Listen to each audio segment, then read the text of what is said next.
ನಮಸ್ಕಾರ ಹರಿ ಶ್ರೀನಿವಾಸ ಸಾಷ್ಟಾಂಗ ನಮಸ್ಕಾರಗಳು.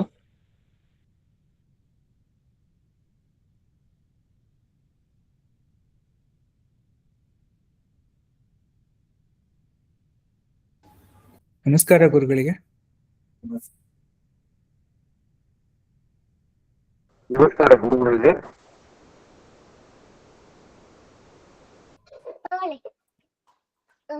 ನಮಸ್ಕಾರ ಗುರುಗಳೇ.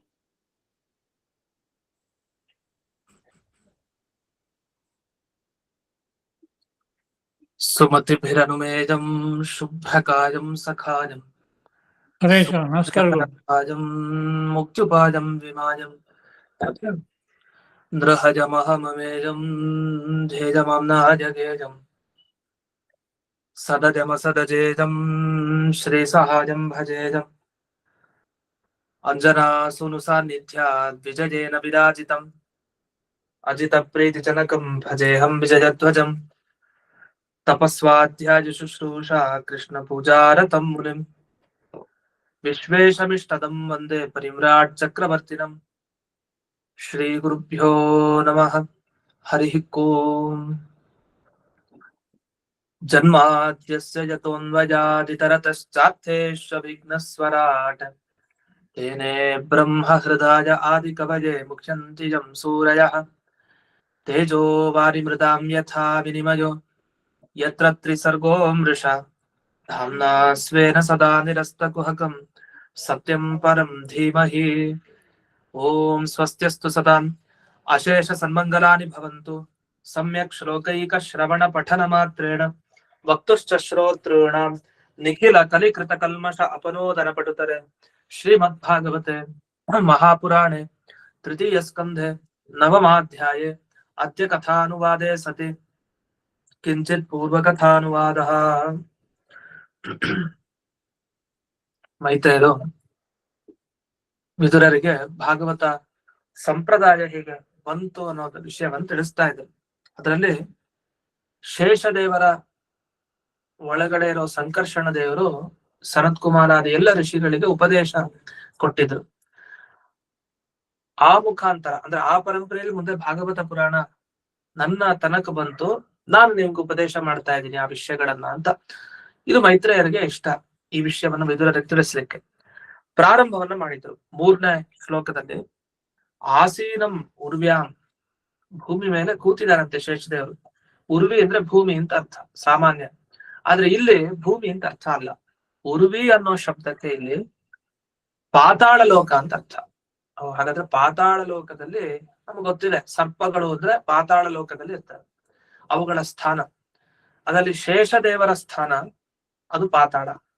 ಉರುವಿ ಅಂದ್ರೆ ಇಲ್ಲಿ ಕೊನೆಗೆ ಪಾತಾಳ ಅಂತ ಆಯ್ತು. ಪಾತಾಳದಲ್ಲಿ ಸಂಕರ್ಷಣ ದೇವರಿದ್ದಾರೆ ಅಂತ. ಶೇಷಾಂತರ್ಯಾಮಿ ಸಂಕರ್ಷಣ, ಅವನು ಭಗವಂತ, ಆದ್ಯ ಪುರುಷ, ಎಲ್ಲರಿಗಿಂತಲೂ ಮೊದಲಿನ ಸ್ಥಾನ ಆ ಸಂಕರ್ಷಣನಿಗೆ. ಭಗವಂತ ಸ್ವಯಂ ಅವನು ತಾನು ಆಸನದಲ್ಲಿ ಕೂತಿದ್ದಾನೆ. ಅದು ಯಾವ ಆಸನ ಅಂತ ಬರೀತಾರೆ, ಯಾಕಂದ್ರೆ ಪಾತಾಳದಲ್ಲಿ ಕೂತಿರೋದಂದ್ರೆ ಎಲ್ಲಿ ಕೊಡ್ತಾನೆ ಪಾತಾಳದಲ್ಲಿ, ಅದಕ್ಕೆ ಇಲ್ಲಿ ಟಿಪ್ಪಣಿಯಲ್ಲಿ ಬರೀತಾರೆ ವಿಜಯಧ್ವಜ ತೀರ್ಥರು. ವಿಸ್ತೃತಾಯಾಂ ಪುರಸ್ಯಾಂ ಆಸೀನಂ ಅಂತ ಒಂದು ಶಬ್ದ ಹಾಕ್ತಾರೆ. ಪಾತಾಳದಲ್ಲಿ ಕೂತಿದ್ದ ಸರಿ, ಭಗವಂತ ಅಷ್ಟ ಹೇಳೋದು ಸರಿ, ಆದ್ರೆ ಯಾವ ಪೀಠದಲ್ಲಿ, ಏನ್ ದರ್ಭೆ ಮೇಲೆ ಕೂತಿದ್ನ, ಕೃಷ್ಣಾಜಿನದ ಮೇಲೆ ಕೂತಿದ್ನ, ಹೇಗೆ ಅಂದ್ರೆ ಬೃಸಿ ಅಂತ ಒಂದು ಶಬ್ದ ಬಳಸ್ತಾರೆ. ಬೃಸಿ ಅಂದ್ರೆ ಒಂದು ರೀತಿಯ ಹುಲ್ಲುಗಳು ಅಂತ ಅರ್ಥ, ಹುಲ್ಲಿನ ಆಸನ, ಅದಕ್ಕೆ ಬೃಸಿ ಅಂತ ಕರೀತಾರೆ. ತೃಣ ವಿಶೇಷ ಅಂತ ಅದನ್ನ ವ್ಯಾಖ್ಯಾನ ಮಾಡ್ತಾರೆ ಎಲ್ಲ ಕಡೆ. ಅದರಿಂದ ಬೃಸಿ ಅನ್ನೋ ಶಬ್ದ ಏನೋ ಸಂಸ್ಕೃತದಲ್ಲಿ ಇಲ್ದೇ ಇರೋ ಶಬ್ದ ಅಂತ ಭಾವಿಸ್ಬಾರ್ದು. ಬೃಸ್ಯಾಂ ಅಂತ ಇಲ್ಲಿರೋದು ಸಂಸ್ಕೃತ ಶಬ್ದನೇ. ಅದಕ್ಕೆ ಒಂದು ತರಹದ ಹುಲ್ಲು, ದೊಡ್ಡ ದೊಡ್ಡ ಹುಲ್ಲುಗಳು, ಚಿಕ್ಕ ಚಿಕ್ಕದಲ್ಲ ಅಂತ ಹುಲ್ಲುಗಳ ಆಸನದಲ್ಲಿ ಆ ಪಾತಾಳ ಲೋಕದಲ್ಲಿ ಕೂತಿದ್ದಾರೆ. ಕೂತ್ಕೊಂಡು ಸನಕಾದಿ ಋಷಿಗಳೆಲ್ಲ ಸುತ್ತುವರೆದಿದ್ದಾರೆ. ಸುತ್ತುವರೆದು ಭಾಗವತ ಕೇಳ್ಬೇಕು ಅಂತ ಇದ್ದಾರೆ. ಸಂಕರ್ಷಣ ರೂಪಿ ಪರಮಾತ್ಮ ಅವ್ರಿಗೆಲ್ಲ ಭಾಗವತ ಪುರಾಣದ ಉಪದೇಶವನ್ನು ನೀಡ್ತಾ ಇದ್ದಾನೆ. ಇವರು ಪ್ರಶ್ನೆ ಮಾಡಿದ್ರು, ಅದಕ್ಕೆ ಉತ್ತರವನ್ನು ಆಗ ಸಂಕರ್ಷಣ ದೇವರು ಕೊಡ್ತಾ ಹೋದ್ರು. ಸಂಕರ್ಷಣ ಹೇಗಿದ್ದ ಅನ್ನುವ ವರ್ಣನೆಯನ್ನ ಮಾಡ್ತಾನೆ. ಭಗವಂತನ ವರ್ಣನೆ ಹೀಗಿತ್ತು. ಅಕುಂಠ ಸತ್ವಂ ಭಗವಂತಂ ಸಂಕರ್ಷಣಂ ಅಂತ ಹೇಳ್ತಾರೆ. ಅಕುಂಠ ಸತ್ವ ಅಂದ್ರೆ ಅವನಲ್ಲಿರೋ ಸತ್ವ ಹೋಗಿರ್ಲಿಲ್ಲ. ಈಗ ನಾವೆಲ್ಲ ಹೇಳ್ತೀವಲ್ಲ, ಇನ್ನೂ ಇವ್ರಿಗೆ ಸತ್ವ ಹಾಗೆ ಇದೆ ಅಂತ, ಅಂದ್ರೆ ಶಕ್ತಿ ಹಾಗೆ ಇದೆ, ವಯಸ್ಸಾದ್ರೂ ಇನ್ನೂ ಅದೇ ಶಕ್ತಿ, ಅದೇ ಉತ್ಸಾಹ, ಸತ್ವ ಹೋಗಿಲ್ಲ. ಅದನ್ನ ಅಕುಂಠ, ಕುಂಠತೆ ಬಂದಿಲ್ಲ. ಅದಕ್ಕೆ ಭಗವಂತನಿಗೆ ವಿಕುಂಠ, ವೈಕುಂಠ ಅಂತೆಲ್ಲ ಹೆಸರು. ಯಾಕೆ? ಕುಂಠತನ ಅಂದ್ರೆ ನಾಶ ಇನ್ನೂ ಆಗಿಲ್ಲ, ಇನ್ನೂ ಅದೇ ಹುರುಪು, ಅದೇ ಉತ್ಸಾಹ ಇದೆ ಅಂತ ತಾತ್ಪರ್ಯ. ಆತರ ಇಲ್ಲಿ ಭಗವಂತನಲ್ಲಿ ಆ ಸತ್ವ ಹಾಗೇ ಉಳಿದಿದೆ. ಏನ್ ಆ ಸತ್ವ? ವೈಷ್ಣವ ಸ್ವಭಾವ. ಆ ವೈಷ್ಣವತ್ವ ಹಾಗೆ ಉಳ್ಕೊಂಡಿದೆ ಅಂತ. ಅಂದ್ರೆ ಯಾರ ಬಗ್ಗೆ ಹೇಳ್ತಾ ಇದಾರೆ ಇಲ್ಲಿ ವೈಷ್ಣವತ್ವ ಅಂದ್ರೆ? ಅದೇನಾಯ್ತು, ಶೇಷದೇವರು ಉಪದೇಶ ಕೊಡ್ತಾ ಇದಾರೆ, ಆದ್ರೆ ಅಂತರ್ಯಾಮಿ ಸಂಕರ್ಷಣ ದೇವರೇ ನಿಂತು ಮಾಡಿಸ್ತಾ ಇದ್ದಾರೆ ಅಂತ ಒಂದು ತಾತ್ಪರ್ಯ. ಹಾಗಾಗಿ ಇಲ್ಲಿ ಅಕುಂಠ ಸತ್ವ ಅಂತ ಅವ್ರನ್ನೇ ಹೇಳಿದ್ದು. ಸಂಕರ್ಷಣ ಅಂದ್ರೆ ಇಲ್ಲಿ ಶೇಷನನ್ನು ತಗೊಳ್ಬೇಕು, ತದಂತರ್ಯಾಮಿ ಅಂತ ತಗೊಳ್ಬೇಕು ಅಂತ. ಅಂತೂ ಶೇಷದೇವರನ್ನು ಗ್ರಹಿಸ್ಬೇಕು, ತದಂತರ್ಯಾಮಿಯಾದ ಸಂಕರ್ಷಣ ಪರಮಾತ್ಮನನ್ನು ಗ್ರಹಿಸ್ಬೇಕು. ಹೀಗೆ ವೈಷ್ಣವತ್ವವನ್ನ ಹಾಗೇ ಉಳಿಸ್ಕೊಂಡಿರುವಂತ, ಅಥವಾ ಇನ್ನೊಂದು ಅರ್ಥ ಏನು, ಸತ್ವ ಅಂದ್ರೆ ಶಕ್ತಿ, ಅದು ಜ್ಞಾನ ಶಕ್ತಿ ಆಗ್ಬಹುದು, ಇನ್ಯಾವುದೇ ಶಕ್ತಿ, ಅದೆಲ್ಲ ಇನ್ನೂ ಹೋಗಿಲ್ಲ, ಇನ್ನು ಚೆನ್ನಾಗಿ ಹಾಗೇ ಉಳ್ಕೊಂಡಿದೆ. ಅಂಥ ವಿಶಿಷ್ಟವಾದ ಶಕ್ತಿಯನ್ನ ಹೊಂದಿದ ಈ ಸಂಕರ್ಷಣ ಬಳಿ ವಿವಿತ್ಸವ, ನಾವು ತುಂಬಾ ತಿಳ್ಕೊಳ್ಬೇಕು ಅಂತ ಇಚ್ಛೆ ಇಲ್ಲ. ಇವ್ರು ಯಾರ್ಯಾರು ಕುಮಾರ ಮುಖ್ಯ ಅಂತ ಶ್ಲೋಕದಲ್ಲಿ ಹೇಳಿದ್ದಾರೆ. ಕುಮಾರ ಅಂದ್ರೆ ಇಲ್ಲಿ ಸನತ್ ಕುಮಾರ ಅಂತ ತಗೊಳ್ಬೇಕು, ಪೂರ್ಣ ಹೆಸರನ್ನ ಹೇಳೋ ಕ್ರಮ ಇರಲ್ಲ. ಸತ್ಯಭಾಮ ಅನ್ಲಿಕ್ಕೆ ಭಾಮ ದೇವಿ ಅಂತ ಕರೀತಾರೆ, ಭೀಮಸೇನ ಅನ್ಲಿಕ್ಕೆ ಭೀಮ ಅಂತ ಕರೀತಾರೆ. ಅದೇ ತರ ಸನತ್ ಕುಮಾರ ಅನ್ಲಿಕ್ಕೆ ಕುಮಾರ ಮುಖ್ಯ ಅಂತ ಭಾಗವತದಲ್ಲಿ ಕೇವಲ ಕುಮಾರ ಅನ್ನೋ ಶಬ್ದವನ್ನ ಬಳಸಿದ್ದಾರೆ. ಹೀಗೆ ಎಲ್ಲ ಮುನಿಗಳು ತಾವು ಪ್ರಶ್ನೆಗಳನ್ನ ಕೇಳಿದ್ದಾರೆ ಅಂತ ಇಲ್ಲಿವರೆಗೆ ಇದರ ವಿವರಣೆ ಬಂತು. ಸರಿ, ಇವ್ರು ಏನ್ ತಿಳ್ಕೊಳ್ಲಿಕ್ಕೆ ಹೊರಟ್ರು ಅಂದ್ರೆ ಪರಸ್ಯ ತತ್ವಂ ಅಂತ ಹೇಳ್ತಾರೆ. ಅಂದ್ರೆ ಪರಮಾತ್ಮನ ತತ್ವ, ದೇವರು ಅಂದ್ರೆ ಯಾರು, ಆ ದೇವರ ಬಗ್ಗೆ ತಿಳಿಬೇಕು. ದೇವರ ಹತ್ರನೇ ಪ್ರಶ್ನೆ ಮಾಡಿದ್ದಾರೆ. ಅವ್ರು ಅದಕ್ಕೆ ಸಹಜವಾಗಿ ಉತ್ತರ ಕೊಟ್ಟ. ಅದೇನು ಉತ್ತರ ಕೊಟ್ಟ ಅಂತ ಮುಂದೆಲ್ಲ ವಿವರಣೆ ಮಾಡ್ತಾ ಹೋಗ್ತಾರೆ. ಅದ್ರ ಮೊದಲಿಗೆ ಈ ಯಾರು ಉಪದೇಶವನ್ನ ಕೊಡ್ತಾ ಇದಾರಲ್ಲ, ಅಂದ್ರೆ ಈಗ ಶೇಷದೇವರ ಕೈಲಿ ಉಪದೇಶ ಆಗ್ತಾ ಇದೆ, ಒಳಗಡೆ ಸಂಕರ್ಷಣ ರೂಪಿ ಪರಮಾತ್ಮ ನೀಡ್ತಾ ಇದ್ದಾನೆ. ಮೊದಲಿಗೆ ಉಪದೇಶ ಕೊಡೋರು ಆಪ್ತರ ಹೌದು ಅಲ್ವೋ? ಈ ಉಪದೇಶ ಇವ್ರ ಹತ್ರ ಪಡ್ಕೊಳ್ತಾ ಇದೀವಿ ನಿಜ, ಇವ್ರು ಮೋಸ ಮಾಡ್ತಾ ಹೇಳಿದ್ರೆ ನನ್ನ ಹೇಳ್ದೆ ನಾನು ಆ ವಿಷಯ. ಅದೇ ತರ ಆಪ್ತಿ ಮೂಲತ್ವ, ಇವ್ರು ನಿಜವಾಗಿ ಆಪ್ತರ ಅಂದ್ರೆ ಹೌದು ಆಪ್ತರು. ಯಾಕೆಂದ್ರೆ ದೇವರ ಉಪಾಸನೆ ಬಿಟ್ಟು ಬೇರೆ ಕೆಲ್ಸನೇ ಇಲ್ಲ ಯಾರಿಗೆ? ಶೇಷದೇವರಿಗೆ. ಹಾಗಾದ್ರೆ ಭಗವಂತನ ಉಪಾಸನೆ ಬಿಟ್ಟು ಬೇರೆ ಕೆಲಸನೇ ಇಲ್ಲದೆ ಇರೋರು ಒಬ್ರು ಉಪದೇಶ ಕೊಡ್ತಾರೆ ನಮಗೆ ಅಂದ್ರೆ ಅವ್ರ ಆಪ್ತರು ಅಂತಾನೆ ಆಗಿರ್ಬೇಕು. ಇದನ್ ಬಿಟ್ಟು ಏನ್ ಬೇರೆ ಕಡೆ ಇಲ್ವಲ್ಲ, ಇರೋದೇ ಅಲ್ಲಿ ಯಾವಾಗ್ಲೂ. ಹಾಗಾಗಿ ಶೇಷದೇವರು ಅತ್ಯಂತ ಆಪ್ತರು. ಅವರ ಕೈಲಿ ಉಪದೇಶ ಇವ್ರಿಗೆಲ್ಲ ಆಗಿದೆ, ಯಾರಿಗೆ? ಸನತ್ ಕುಮಾರ ಮುಂತಾದ ಮುನಿಗಳಿಗೆ. ಹಾಗಾಗಿ ಅಂಥ ಭಾಗವತ ಪುರಾಣ ಅಂತ ಇಷ್ಟ ಹೇಳೋ ಅಷ್ಟೊತ್ತಿಗೆ ಏನಾಗುತ್ತೆ, ವಿದುರರಿಗೆ ಅತಿ ವಿಶ್ವಾಸ ಬರುತ್ತೆ, ಮೈತ್ರೇಯರಲ್ಲಿ. ಇವ್ರು ತುಂಬಾ ಪ್ರಾಮಾಣಿಕವಾಗಿ ನನಗೆ ಹೇಳ್ತಾ ಇದ್ದಾರೆ, ಒಂದ್ ಸಂಪ್ರದಾಯ ಇದೆ, ತಿಳಿದಿದ್ದನ್ನ ಅಲ್ಲಿ ಹೇಳ್ತಾ ಇದ್ದಾರೆ ನನಗೆ ಇಲ್ಲಿ ಅಂತ ಇಷ್ಟು. ಅದಕ್ಕೆ 4ನೇ ಶ್ಲೋಕ, ಅದನ್ನ ನೋಡೋಣ. ಸ್ವಮೇವಧಿಷ್ಣ್ಯಂ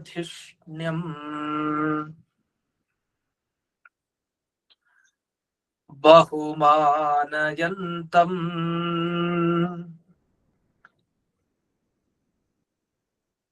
ಯಂ ವಾಸುದೇವಾಭಿಧಂ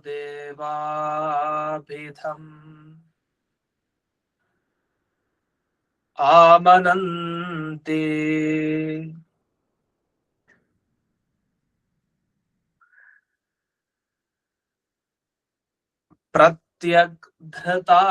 ಪ್ರತ್ಯಗ್ಧತಾಕ್ಷಾಂಬುಜ ಕೋಶಮೀಷದ್ ಉನ್ಮೀಲಯಂತಂ ವಿಬುಧೋದಯಾಯ.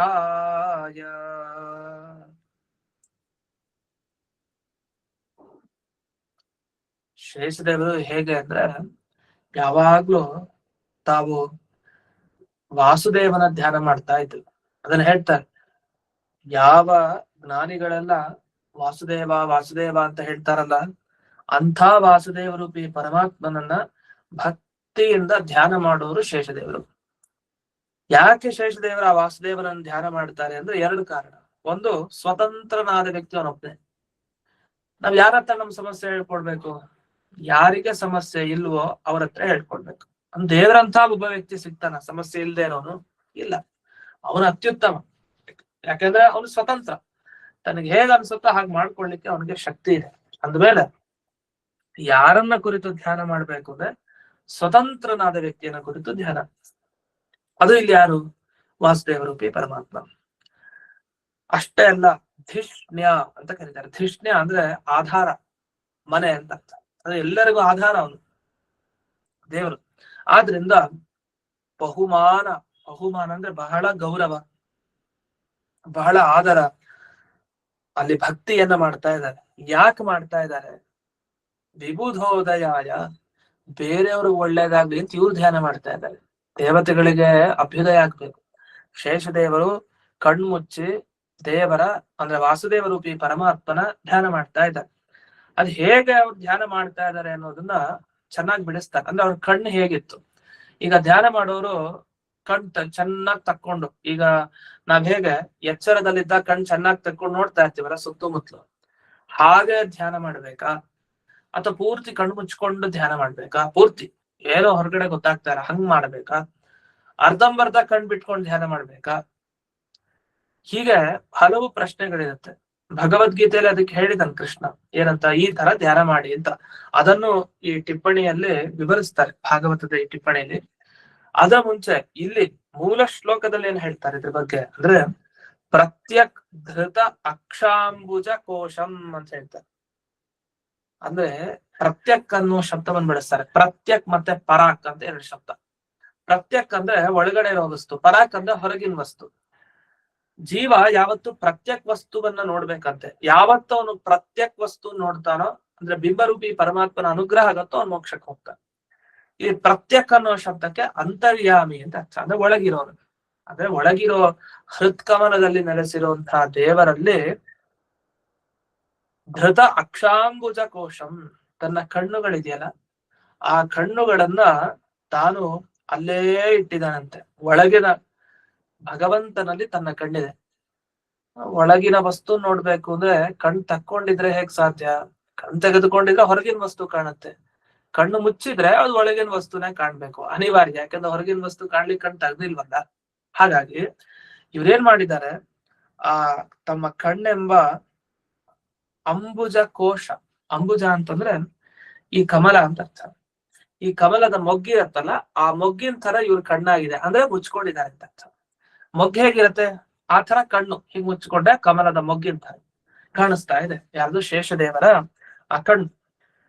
ಅದು ಏನು ಪೂರ್ತಿ ಅಲ್ಲ. ಮೊಗ್ಗು ಅಂದ್ರೆ ಪೂರ್ತಿ ಹಿಂಗ್ ಮುಚ್ಕೊಂಡಿರೋದಲ್ಲ, ಅರ್ಧಂಬರ್ಧ. ಅಂದ್ರೆ ಸ್ವಲ್ಪ ಓಪನ್ ಇರುತ್ತೆ, ಇನ್ನು ಮುಚ್ಕೊಂಡಾಗಿದೆ. ಏನ್ ಸ್ವಲ್ಪ ಅಂದ್ರೆ ಅದು ಮುಚ್ಚಿ ಹೋಗುತ್ತೆ ಆ ತರ. ಈಶತ್ ಅಂತ ಹೇಳ್ತಾರೆ. ಈಶತ್ ಮೇಲೆ ಅಂತ ಸ್ವಲ್ಪ ಅರಳಿಸಿದಾರಂತೆ. ಈಗ ಮೊಗ್ಗು ಪೂರ್ಣ ಆಗಿದ್ರೆ ಚೂರ್ ಹಿಂಗ್ ಅರಳಿರುತ್ತಲ್ಲ, ಆ ತರ ಶೇಷದೇವರು ತೀರಾ ಪೂರ್ತಿ ಕಣ್ಣನ್ ಬಿಟ್ಟಿಲ್ಲ, ತೀರಾ ಪೂರ್ತಿ ಮುಚ್ಚಿಲ್ಲ, ಸ್ವಲ್ಪ ತೆಗ್ದಿದ್ದಾರೆ. ಹಾಗೆ ಸ್ವಲ್ಪ ಹಿಂಗ್ ತಕ್ಕೊಂಡು ಈ ಧ್ಯಾನ ಮಾಡ್ತಾ ಇದ್ದಾರೆ. ಇದು ಧ್ಯಾನದ ಪ್ರಕ್ರಿಯೆ. ಅದರಿಂದ ಪ್ರತಿಯೊಬ್ಬರು ಧ್ಯಾನ ಮಾಡ್ಬೇಕಾದ್ರೆ ಒಂದ ಪೂರ್ತಿ ಕಣ್ಣು ಮುಚ್ಚಿಕೊಂಡಾಗ್ಲಿ ಅಥವಾ ಪೂರ್ಣ ಕಣ್ಣು ತೆಗೆದುಕೊಂಡಾಗ್ಲಿ ಮಾಡೋ ಹಾಗಿಲ್ಲ. ಅದ್ ಹಿಂಗ್ ಸ್ವಲ್ಪ ಅರ್ಧಂಬರ್ಧ, ಹೀಗೆ ಅರ್ಧಂಬರ್ಧ ಅಂದ್ರೆ ಪೂರ್ಣ ಅಲ್ಲ, ಸ್ವಲ್ಪ ಬಿಟ್ಟಿರ್ಬೇಕಂತೆ. ಆ ತರದ ಒಂದು ಧ್ಯಾನ ಪ್ರಕ್ರಿಯೆ ಅದನ್ನ ಶೇಷದೇವರು ಅನುಸರಿಸ್ತಾ ಇದ್ರು. ಇದನ್ನ ಇಲ್ಲಿ ಪದರತ್ನಾವಲಿಯಲ್ಲಿ ವಿಜಯಧ್ವಜ ತೀರ್ಥರು ವಿವರಿಸ್ತಾ ಹೋಗ್ತಾರೆ. ಅಕ್ಷಾಖ್ಯಂ ಅಂಬುಜ ಕೋಶಂ ವಿಬುಧಾನಾಮುದಯಾಯ ಈಶದುನ್ವೀರೆ ಅಂತ. ದೇವರ ಅಭ್ಯುದಯ ಅಂದ್ರೆ ದೇವತೆಗಳ ಅಭ್ಯುದಯಕ್ಕೋಸ್ಕರ ದೇವರ ಧ್ಯಾನವನ್ನ ಮಾಡ್ತಾ ಇರೋ ಶೇಷದೇವರು ಹೇಗ್ ಮಾಡ್ತಾ ಇದ್ರು ಅಂದ್ರೆ, ಆಗ ಹೇಳಿದ್ರು, ಸಂಪ್ರೇಕ್ಷ್ಯ ನಾಸಿಕಾಗ್ರಂ ಸ್ವಂ ದಿಶಶ್ಚ ಅನವಲೋಕಯನ್. ಕೃಷ್ಣ ಗೀತೆಯಲ್ಲಿ ಹೇಳೋ ಮಾತಿದು. ಏನ್ ಹೇಳ್ತಾನೆ ಕೃಷ್ಣ ಅಂದ್ರೆ, ನಿಮ್ಮ ಮೂಗಿನ ತುದಿ ಭಾಗ ಇದೆಯಲ್ಲ, ಆ ಮೂಗಿನ ತುದಿ ಭಾಗವನ್ನ ನೋಡ್ತಾ ಇರ್ಬೇಕಂತೆ. ಅಂದ್ರೆ ನೇರ ನೋಡ್ತಾ ಇರ್ಬೇಕು. ಬೇರೆ ಬೇರೆ ದಿಕ್ಕುಗಳಿಗೆ ನಮ್ಮ ಕಣ್ಣು ಹೋಗ್ಬಾರ್ದು. ಎಲ್ಲಿರ್ಬೇಕು ನಮ್ಮ ಕಣ್ಣು ಅಂದ್ರೆ ನಮ್ಮ ಮೂಗಿನ ತುದಿ ಭಾಗದಲ್ಲಿ ಇರ್ಬೇಕಂದ್ರೆ ಒಂದೇ ಕಡೆ ಇರ್ಬೇಕು, ಹಿಂಗೆ ನೇರ ದೃಷ್ಟಿ. ಆಚೆ ಈಚೆ ದಿಶಶ್ಚ ಅನವಲೋಕಯನ್, ಎಲ್ಲ ದಿಕ್ಕುಗಳನ್ನ ನೋಡ್ತಾ ಇರ್ಬಾರ್ದು. ಈ ತರ ಹೇಗೆ ಹೇಳಿದಾನೋ ಕೃಷ್ಣ, ಆ ತರ ಅವನತ ಜನಾನುಗ್ರಹಾಯ ಉನ್ಮೀಲನಂ. ಅಂದ್ರೆ ದೇವರ ಧ್ಯಾನ ಮಾಡ್ತಾ ಇರೋ ಉದ್ದೇಶನೇ ಏನಂದ್ರೆ, ಯಾರ್ಯಾರು ತಮ್ಮ ಬಳಿ ಬಂದು, ಅಂದ್ರೆ ಶೇಷದೇವರ ಬಳಿ ಬಂದು ನನಗ್ ಕಷ್ಟ ಆಗಿದೆ, ನನ್ಗೆ ಅನುಗ್ರಹ ಮಾಡು ಅಂತ ಬಂದು ಪ್ರಾರ್ಥನೆ ಮಾಡ್ತಾರೆ, ಅವ್ರಿಗೆಲ್ಲ ಒಳ್ಳೇದಾಗ್ಬೇಕಲ್ಲ, ಅದಕ್ಕೆ ಇವ್ರು ದೇವರ ಧ್ಯಾನ ಮಾಡ್ತಾ ಇದ್ದಾರೆ. ಯಾಕೆ? ದೇವರೇ ಶಕ್ತ ಎಲ್ಲ ಫಲವನ್ನ ನೀಡೋದ್ರಲ್ಲಿ. ಯಾರೇ ಏನ್ ಬಯಸೋದನ್ನ ಪೂರೈಸ್ಬೇಕು ಅಂತ ಅದು ದೇವರಿಗೆ ಸಾಧ್ಯ ಆರಾಮಾಗಿ. ಅದು ದೇವ್ರ ಧ್ಯಾನ ಮಾಡ್ತಾ ಇದ್ದಾರೆ, ನನ್ನ ಹತ್ರ ಜನರು ಬರ್ತಾರೆ, ನಿನ್ನ ಅನುಗ್ರಹ ಅವ್ರಿಗೆ ಆಗ್ಲಿ ಅನ್ನೋ ದೃಷ್ಟಿಯಲ್ಲಿ ದೇವರ ಧ್ಯಾನ ಮಾಡ್ತಾ ಕೂತಿದ್ದ. ಇಷ್ಟು ಇಲ್ಲಿ ಬಂದ ಒಂದು ವಿಷಯ. ಇನ್ನೊಂದು, ಇಲ್ಲಿ ಧಿಷ್ಣ್ಯಂ ಅಂತ ಒಂದು ಶಬ್ದ ಬಂತು ಭಾಗವತದಲ್ಲಿ, ಧಿಷ್ಣ್ಯ ಅಂತ. ಇದೊಂದು ಅಪೂರ್ವವಾದ ಶಬ್ದ. ಈ ಶಬ್ದಕ್ಕೆ ಏನರ್ಥ ಅಂದ್ರೆ, ಅದಕ್ಕೆ ಬರೀತಾರೆ, ಆಧಾರ ಆಶ್ರಯೋ ಧಿಷ್ಣ್ಯಂ ನಿಧಾನಂಚ ಅಭಿಧೀಯತೆ. ಆಧಾರ, ಆಶ್ರಯ, ನಿಧಾನ, ಧಿಷ್ಣ್ಯ ಇದೆಲ್ಲ ಒಂದೇ ಅರ್ಥ. ನಿಧಾನ ಅಂದ್ರೆ ನಿಧಾನವಾಗಿ ಬರ್ತಾರೆ ಅಂದ್ರೆ ಅದು ಬೇರೆ ಅರ್ಥ ಕನ್ನಡದಲ್ಲಿ. ಇಲ್ಲಿ ನಿಧಾನ ಅಂದ್ರೆ ನಮಗೆ ಆಧಾರ ವಸ್ತು ಯಾವ್ದಿರುತ್ತೆ, ಮನೆಗೆ ನಿಧಾನ ಅಂತ ಕರಿಬಹುದು, ಅಥವಾ ದೇವರು ನಮಗೆ ನಿಧಾನ, ಯಾಕೆ ದೇವರನ್ನ ನಂಬಿ ಅವನನ್ನ ಆಶ್ರಯಿಸಿಕೊಂಡಿರ್ತೀವಿ ಆದ್ರಿಂದ. ಹೀಗೆ ಈ ಕೋಶಗಳನ್ನು ಉದಾಹರಿಸ್ತಾರೆ ಇಲ್ಲಿ. ಇನ್ನು ಮುಂದಕ್ಕೆ ಇತ್ಯುಕ್ತಂ ಶುಕ್ರಾಧಿಕಂ ನಗ್ರಾಹ್ಯಂ ಅನುಪಯೋಗಾದ್ ವಾಸುದೇವಾದಿಧಂ ಇತ್ಯುಕ್ತತ್ವಾಚ. ಕೆಲವರು ಈ ಧಿಷ್ಣ್ಯ ಅಂದ್ರೆ ಶುಕ್ರ ಅಂತ ಒಂದ್ ಅರ್ಥ ಹೇಳ್ತಾರೆ. ಈ ಶುಕ್ರ ಅನ್ನೋ ಅರ್ಥವನ್ನ ಇಲ್ಲಿ ತಗೊಳ್ಬಾರ್ದು. ಯಾಕೆಂದ್ರೆ ಅನೇಕ ಅರ್ಥ ಇದೆ. ಶುಕ್ರ, ಅನಿಲ, ಮತ್ತೆ ಸ್ಥಾನ, ಬಲ, ಗೃಹ ಅಂತೆಲ್ಲ. ಧಿಷ್ಣ್ಯ ಅನ್ನೋ ಶಬ್ದಕ್ಕೆ ಈ ವಾಯು ಅಂತ ಅರ್ಥ ಇದೆ, ವಾಯು ತತ್ವ, ವಾಯುದೇವರು ಅಂತ ಅರ್ಥ ಅನಿಲ. ಇನ್ನು ಶುಕ್ರ ಅಂತ ಪ್ರಸಿದ್ಧನೆ, ಇದು ಅರ್ಥ ಅಂತ. ಹೀಗೆ ದಿಷ್ಟ್ಯ ಅನ್ನೋ ಶಬ್ದಕ್ಕೆ ಬೇಕಾದಷ್ಟು ಅರ್ಥ ಇದೆ, ಆದ್ರೆ ಆ ಅರ್ಥವನ್ನೆಲ್ಲ ತಗೊಳ್ಬಾರ್ದು. ಈಗ ಏನಾಗುತ್ತೆ ಅಂದ್ರೆ, ಭಾಗವತಲ್ಲಿ ಒಂದು ಶಬ್ದ ಬಂತು, ಅರ್ಥ ಆಗ್ಲಿಲ್ಲ, ಒಂದ್ ಕೋಶ ತೆಗೆದು ನೋಡ್ದ, ಅಲ್ಲಿ 100 ಅರ್ಥ ಇತ್ತು, ಯಾವ ಅರ್ಥ ತಗೊಳ್ಬೇಕು ಅಂತ ನೋಡ್ಬೇಕಲ್ಲ. ಇದೇ ಒಂದ್ ಯಾವ್ದೋ ಒಂದು ಅರ್ಥ ಅಂತ ಈ ಅರ್ಥವನ್ನ ಇಲ್ಲಿ ಹೇಳೋದ ಇಲ್ಲ. ಹಾಗಾಗಿ ಇಲ್ಲಿ ಶುಕ್ರ ಅನ್ನೋ ಅರ್ಥವನ್ನ ತಗೊಳ್ಬಾರ್ದು, ಅನಿಲ ಅನ್ನೋ ಅರ್ಥವನ್ನ ತಗೊಳ್ಬಾರ್ದು, ಆಧಾರ, ಆಶ್ರಯ ಅನ್ನೋ ಅರ್ಥವನ್ನ ಈ ಶಬ್ದಕ್ಕೆ ತಗೊಳ್ಬೇಕು ಅಂತ ಎಲ್ಲಿ ಹೇಳಿದ್ದಾರೆ ಇದನ್ನ. ಅದಕ್ಕೆ ಆಚಾರ್ಯರೇ ಒಂದು ಪ್ರಮಾಣವನ್ನ ಕೊಡ್ತಾರೆ ತಮ್ಮ ಭಾಗವತ ತಾತ್ಪರ್ಯದಲ್ಲಿ. ಏನು? ಆಧಾರ ಆಶ್ರಯೋಧಿಷ್ಣ್ಯಂ ನಿಧಾನಂಚ ವಿಧೀಯತೆ. ಇದು ಏನು ವಿಜಯಧ್ವಜತೀರ್ಥರು ಉಲ್ಲೇಖ ಮಾಡಿದ್ದಾರೆ, ಇದು ಭಾಗವತ ತಾತ್ಪರ್ಯದಲ್ಲಿ ಮಧ್ವಾಚಾರ್ಯ ಹೇಳಿದ್ದು, ಅದನ್ನ ಇಲ್ಲಿ ಉಲ್ಲೇಖ ಮಾಡ್ಕೊಂಡ್ರು. ಅದ್ ಒಟ್ಟು ಏನ್ ಅರ್ಥ ಅಂದ್ರೆ, ಅದಕ್ಕೆ ಇಲ್ಲಿ ದುರ್ಘಟ ಭಾವಾರ್ಥ ಪ್ರಕಾಶಿಕ ಈ ಟಿಪ್ಪಣಿಯಲ್ಲಿ ಬರೀತಾರೆ, ಹೊರಗಿನ ವ್ಯಾಪಾರವನ್ನ ನಿಲ್ಲಿಸ್ಬಿಟ್ಟಿದ್ರಂತೆ ಯಾರು? ಶೇಷದೇವರು. ಇಡೀ ವೇದ ಯಾವ ಭಗವಂತನನ್ನ ವಾಸುದೇವ ವಾಸುದೇವ ಅಂತ ಕರೀತಾ ಇರ್ತಾರೋ ಅಂಥ ವಾಸುದೇವ ರೂಪಿ ಪರಮಾತ್ಮ, ಅದು ಸಂಕರ್ಷಣ. ವಿಶೇಷವಾಗಿ ಆ ಸಂಕರ್ಷಣನ ಪೂಜೆಯನ್ನ ಈ ಶೇಷದೇವರು ತಾವು ಕಣ್ಣು ಮುಚ್ಚಿಕೊಂಡು ನಿಮೀಲಿತಂ, ಅದು ಹೇಗೆ ಅಂದ್ರೆ ಈಶತ್, ಪೂರ್ತಿ ಕಣ್ಣು ಮುಚ್ಚಿದ್ದಾರೆ ಅಂತಿಲ್ಲ, ಸ್ವಲ್ಪ ಹಿಂಗ್ ತೆಗ್ದಿರ್ತಾರೆ, ಆ ತರದ ಒಂದು ಭಂಗಿಯಲ್ಲಿ ತಾವು ಧ್ಯಾನ ಮಾಡ್ತಾ ಇದ್ದಾರೆ. ಸರಿ, ಇಷ್ಟ ಆಯ್ತು. ಇದಾದ್ಮೇಲೆ ಈ ವಿದುರ್ಗ ಕೇಳಿದ ಪ್ರಶ್ನೆ ಇದೆಯಲ್ಲ, ಅದನ್ನ ಹೊಗಳುತ್ತಾರೆ ಮೈತ್ರೇಯರು. ಮತ್ತೆ ಯಾಕೆ ಹೊಗಳುತ್ತಾರೆ ಅಂದ್ರೆ, ಪಥಿಕ ಸಾರ್ಥ ಪ್ರಶ್ನವತ್ ನಾಯಂ ಪ್ರಶ್ನ ಅಂತ. ಅಂದ್ರೆ ದಾರಿಲಿ ನಾವು ಹೋಗ್ತಾ ಇರ್ತೀವಿ, ಯಾರೋ ಒಬ್ಬ ದಾರಿಲಿ ಸಿಕ್ಕದ, ಏನೋ ಒಂದ್ ಪ್ರಶ್ನೆ ಕೇಳ್ತಾನೆ ನಮ್ಮ ಹತ್ರ, ಇದಕ್ಕೇನು ಉತ್ತರ ಅಂತ. ಏನೋ ಬೇಡದೇ ಇರೋ ಪ್ರಶ್ನೆ, ಅದೇನೋ ಅವ್ನಿಗೆ ಉತ್ತರ ಕೊಡೋದು ಒಂದೇ, ಕೊಡ್ತಾ ಇರೋದು ಒಂದೇ, ಬೇಡದೇ ಇರೋದು ನಮ್ಗೆ. ಅದನ್ನ ತಗೊಂಡು ಏನ್ ಮಾಡೋಣ? ದೇವ್ರ ಬಗ್ಗೆ ಅಲ್ಲ, ಏನೋ ಒಂದು ಲೌಕಿಕ, ಅದನ್ನ ತಗೊಂಡು ನಮ್ಗೆ ಏನೂ ಉಪಯೋಗ ಇಲ್ಲ. ಉತ್ತರ ಕೊಡ್ಲೂಬಹುದು, ಕೊಡದೆ ಉದಾಸೀನ ಮಾಡ್ಕೊಂಡು ಹೋಗ್ಬೋದು ನಾವು ದಾರಿಲಿ ಹೋಗ್ಬೇಕಾದ್ರೆ. ಆದ್ರೆ ಇಲ್ಲಿ ಆ ತರದ ಪ್ರಶ್ನೆ ಆಗಿಲ್ಲ. ಇದ್ರಲ್ಲಿ ಕೇಳಿದ್ದು ದಾರಿ ಹೋಗನ್ ಪ್ರಶ್ನೆ ತರ ಅಲ್ಲ, ಹೊರತು ಒಬ್ಬ ತತ್ವಜ್ಞಾನಿ ಕೇಳೋ ಪ್ರಶ್ನೆ ಇದು. ಇದಕ್ಕೆ ಉತ್ತರ ಕೊಡ್ಲೇಬೇಕು, ಕೊಡದೆ ಹಾಗೆ ಸುಮ್ನೆ ಆಗೋ ಹಾಗೆ ಇಲ್ಲ, ಸುಮ್ನೆ ಆ ರೀತಿ ಇರ್ಲಿಕ್ ಸಾಧ್ಯ ಇಲ್ಲ. ಆದ್ರಿಂದ ಇಲ್ಲಿ ಮೈತ್ರೇಯರು ಉತ್ತರ ಕೊಡ್ಲೇಬೇಕು ನಿಮ್ಮ ಪ್ರಶ್ನೆಗಳಿಗೆ, ಯಾಕಂದ್ರೆ ನಿಮ್ಮ ಪ್ರಶ್ನೆ ಅಷ್ಟು ದೊಡ್ಡದು ಅಂತ ಆ ರೀತಿ ವರ್ಣಿಸ್ತಾ ಹೋಗ್ತಾರೆ. ಅದನ್ನ ಇಲ್ಲಿ ಪಥಿಕ ಸಾರ್ಥ ಪ್ರಶ್ನವತ್ ಅಂತ ಕರೀತಾರೆ. ಪಥಿಕ ಸಾರ್ಥ ಪ್ರಶ್ನ ಅಂದ್ರೆ, ಪಥಿಕ ಅಂದ್ರೆ ದಾರಿಲಿ ಹೋಗೋನು ಅಂತ ಅರ್ಥ, ಅವನಿಗೆ ಪಥಿಕ ಅಂತ ಕರೀತಾರೆ. ಅವ್ನು ಕೇಳುವಂತಹ ಪ್ರಶ್ನೆ ತರ ಅಲ್ಲ ಅಂತ. ಅಥವಾ ಸಾರ್ಥ ಅಂದ್ರೆ ಗುಂಪು. ಈ ಪಥಿಕ ಸಾರ್ಥರು ಅಂದ್ರೆ ದಾರಿ ಹೋಗರೋ ಗುಂಪಿರತ್ತಲ್ಲ, ಆ ಗುಂಪಿನಲ್ಲಿ ಯಾರೋ ಒಬ್ಬ ಕೇಳ್ತಾರಲ್ಲ, ಹೋಗೋ ಜನದ ಮಧ್ಯದಲ್ಲಿ ಏನಪ್ಪಾ ಹಾಗೆ ಸುಮ್ನೆ ಏನೋ ಪ್ರಶ್ನೆ ಕೇಳ್ತಾರೆ, ಆ ತರದ ಪ್ರಶ್ನೆ ಇದಲ್ಲ ಅಂತ ತಿಳಿಸ್ಬೇಕಾಗಿದೆ. ಅದನ್ನ ಇಲ್ಲಿ 5ನೇ ಶ್ಲೋಕದಲ್ಲಿ ತಿಳಿಸ್ತಾ ಇದೆ. 5ನೇ ಶ್ಲೋಕ.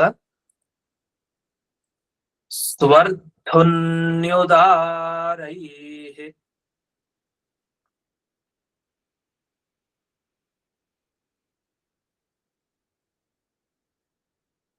स्वजटाकलापैः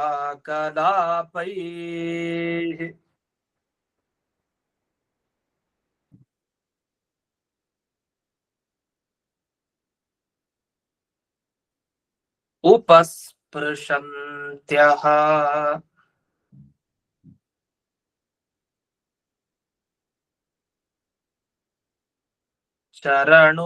चरणोपधानम्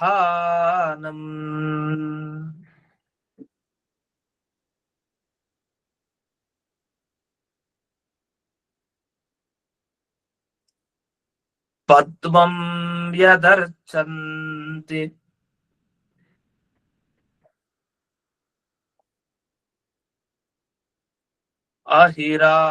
अहिराजकन्याः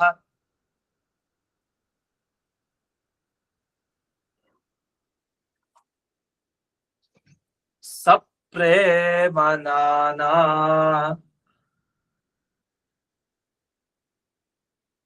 बलिभिर्वरार्हाः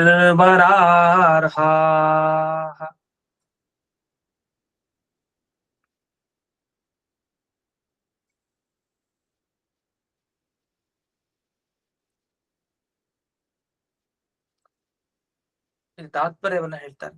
ಅಂದ್ರೆ ಈ ಗುರುಗಳೇ ಈ ಶ್ಲೋಕ ಇನ್ನೊಂದು ಸರ್ ಕೇಳ್ಕೊಡಿ. ಯಾವ್ದು 5ನೇ ಶ್ಲೋಕನ? ಹೌದು ಗುರುಗಳೇ.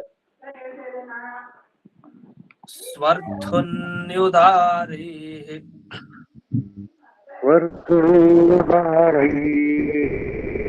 स्वजटाकलापैः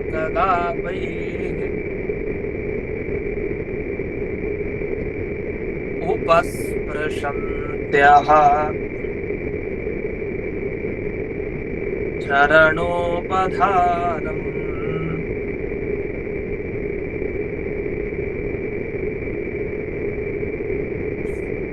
पद्मं यदर्चन्ति अहिराजकन्याः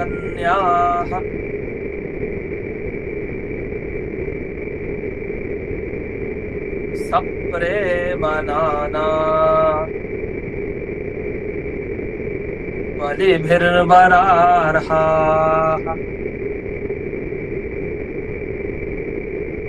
ಈಗ ಶೇಷದೇವರ ವರ್ಣನೆ ಏನ್ ಮಾಡ್ತಾರೆ? ಧನ್ಯವಾದಗಳು ಗುರುಗಳೇ. ಸನತ್ ಕುಮಾರಾದಿ ಮುನಿಗಳೆಲ್ಲ ಶೇಷದೇವರ ಬಳಿ ಹೋಗಿ ಕೇಳಿದ್ರು ನಿಜ. ಶೇಷದೇವರು ಎಂಥವ್ರು?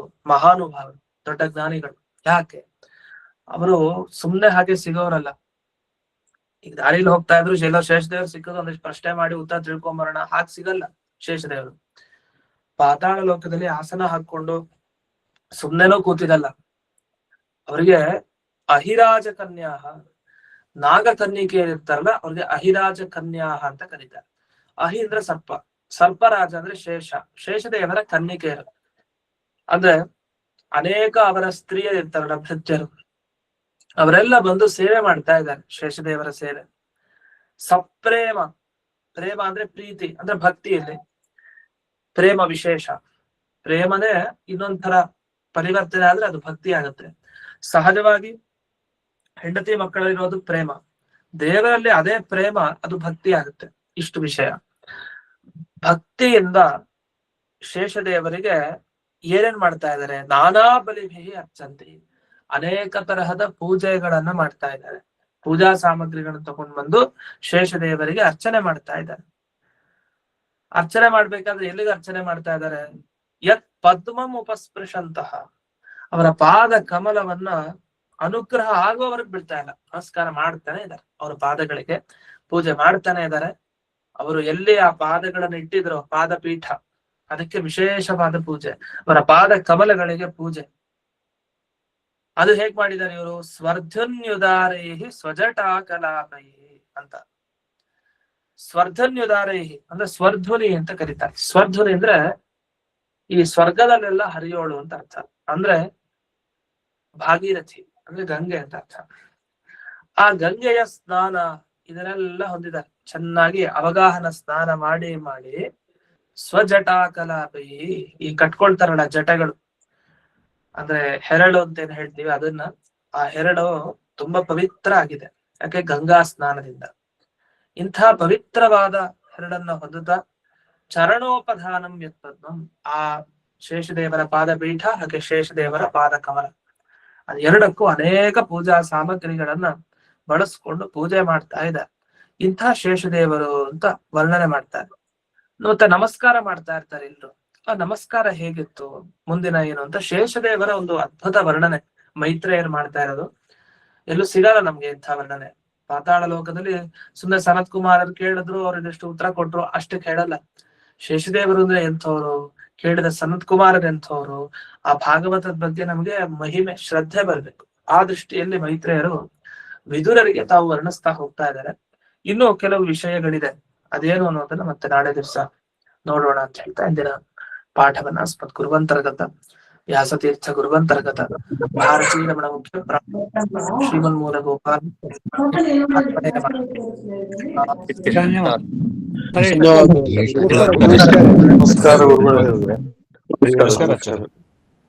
ನಮಸ್ಕಾರ ಗುರುಗಳೇ, ಧನ್ಯವಾದಗಳು.